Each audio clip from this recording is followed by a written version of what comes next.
আগুন দিয়ে ভিডিও করে হয়তো ট্রেন্ডিং কাঁপানো যায়, কিন্তু নেকি কামানো যায় না, আল্লাহর জান্নাত পাওয়া যায় না।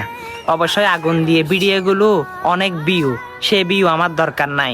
হয়তো আপনি একজন ব্যক্তির কাছে ভিডিওটা পাঠাবেন, তার কারণে কিন্তু তিনি বিনা হিসেবে জান্নাত পেতে পারে। হ্যাঁ, যারা যারা জান্নাত পেতে চান তারাই ভিডিওটা দেখে যান। আমরা মুসলমান, আবেগে বিশ্বাসী, কিন্তু জান্নাত কিভাবে পাবো সেটা জানি না, কিন্তু জান্নাতের আশা করি। যারা জান্নাত পেতে চান তারাই এই ভিডিওটা দেখে যান, আমলটি করে যান। আল্লাহুম্মা ইন্নী আসআলুকা জান্নাতা বিগয়রি হিসাব। হ্যাঁ, আল্লাহুম্মা ইন্নী আসআলুকা জান্নাতা, যে ব্যক্তি সকাল সন্ধ্যা তিনবার পাঠ করলো, জান্নাত নিজেই বলবে, হে আল্লাহ, একে জান্নাতে ঢুকিয়ে দিন। সুবহানাল্লাহ। এর মতো নিয়ামত আর কি হতে পারে?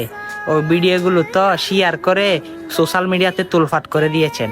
আজকে না হয় মুসলমান হিসেবে সেটা নিজেকে মনে করে এই ভিডিওটা পাঠিয়ে সকল মানুষকে জান্নাতের দোয়াটি চড়িয়ে দিবেন। আল্লাহ যেন সকলকে জান্নাতুল ফেরদৌস দান করে। আমিন।